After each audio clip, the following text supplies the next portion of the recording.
So, lots of big and reliable news has come out about the takeover of Manchester United entering the next stage, which has been confirmed by Lawton of the Times and Mike Keegan that are very good sources. But some of the reports are suggesting that this third round of bidding actually could be the final stage of the takeover, believe it or not. And actually, like the Chelsea takeover, the highest bid could be the chosen bid. Instead of having a third round of bidding, then choosing preferred bidder to go into another round. There's actually reports saying that this could be the final round and it actually could be quicker than we think, because obviously you're seeing third round of bidding, they've not picked a preferred bidder, they're delaying it. Surely, we're going to ruin our transfer window. But also Mike Keegan said, and he's a very, very reliable source, that the expectation is the full sale. The full sale is the favourite. We've got more tier one reliable sources confirming the full sale is the most likely outcome. And considering they got 5 offers apparently for a minority stake, and they're not looking at any of them, and they're going into a third round of bids, says to me they're going into a third round of bids because they didn't get the 6 billion they wanted, and they actually want the full sale. But also we will be talking about the Jude Bellingham news. A big news story broke from reliable sources that Manchester United are in for Jude Bellingham, and confirmed Manchester United are one of the 3 main clubs front running to get Jude Bellingham, and that if we finish in the Champions League, Manchester United could land Jude Bellingham. Now if the Glazers are at the helm, this ain't going to happen, but if Qatar are at the helm, definitely possible. So we'll get into the Jude Bellingham news because it has been confirmed United are into him. Like confirmed in the sense of we knew that Ten Hag wanted him, but confirmed that actually we will go for him, which I don't know we're going to get the cash for to get Bellingham and Kane, but that's a problem for another day because I don't think we'll get both if the Glazers are here, but if Qatar are here, anything's possible. But let's actually dive into the takeover news. Let's dive into the initial reports from Mike Keegan, then let's get into the news that's just come out. It was said a third round of bids for Manchester United is set to take place. Fresh offers are due before the end of the month, says Mike Keegan. So he's confirmed the news that came out earlier, that reported in my live stream yesterday, that it's gone into the third round of bidding. We had some tier 2 sources actually report yesterday, Sportico, who were the first source to report on the Chelsea takeover that United had gone into the third round of bidding, and a couple hours later it was confirmed by Mike Keegan, etc. However, Mike Keegan said this. He said the third round of bids for Manchester United means that there will have to be rapid progress for the new owners to be in place for the forthcoming transfer window. He does highlight again the thing that we are concerned about. Yes, okay, going into the third round, it's moving finally. It took them 3 weeks. But, this could delay the transfer window. This could ruin our transfer window because they've not picked a preferred bidder. They're going into a third round of bids because, surprise, surprise, the Glazers do not care about the transfer window. They do not care about Ten Hag, his plans this summer. They care about getting as much money as they can, delaying the deal to get as much money as they can because they're greedy parasites. And the problem is, if this goes into a third round of bid that's due at the end of April, then, the next round happens in May, which could be picking, a preferred bidder to go into the final stage, which delays it, and really we don't get the ball rolling on the transfer window until July.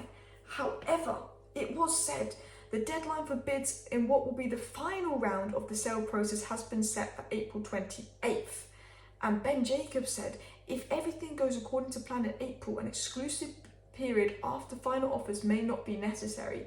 A short one is possible, as we saw with the Chelsea sale, but it may not be essential if everything goes smoothly. So what he's suggesting is potentially this third bid is actually the final round. This could be the final round. Instead of third bids saying pick a preferred bidder, la-di-la-di-la-di-la, this could be the final round. And that actually, if the bid they want comes in, they could pretty much finalise the deal. Now, I think this is a big game. I think they want 6 billion. I think they deliberately waited 3 weeks to go into the third and final round of bidding because they know Qatar could pay 6 billion, but Qatar are only going to bid a little bit more than Jim Ratcliffe, which is like 5.2 billion.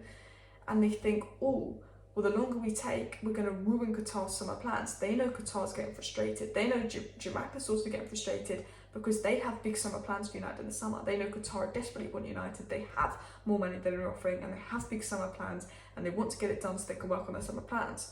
So maybe, this is just a theory of mine. The Glazers are playing this game where they're like, if we make it known that if they bid 6 billion, they're basically picked, and we'll just go along with it, like Chelsea, instead of them having to wait and hear back on their bids again and go into an exclusivity period. Maybe Qatar come in and give us the 6 billion bid we want because they realise the transfer window's at risk. Maybe they're playing this hardball game. I don't know if Qatar will do that. I don't know if that is their intention, but have you ever thought that maybe they're playing a game to, you know, let's delay this, but actually tell the buyers that this could be the final stage. It's not a third round of bidding, then we pick up a third bidder, this could be the final stage.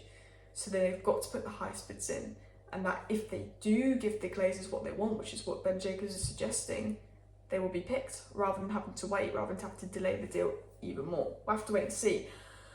But before I get into the Bellingham news, I do want to get into another important finding by Mike Keegan. He said a full sale of Manchester United is still viewed as the most likely outcome. Tier 1 reliable Mike Keegan saying the full sale is viewed as the most likely outcome. The full sale is viewed as the most likely outcome.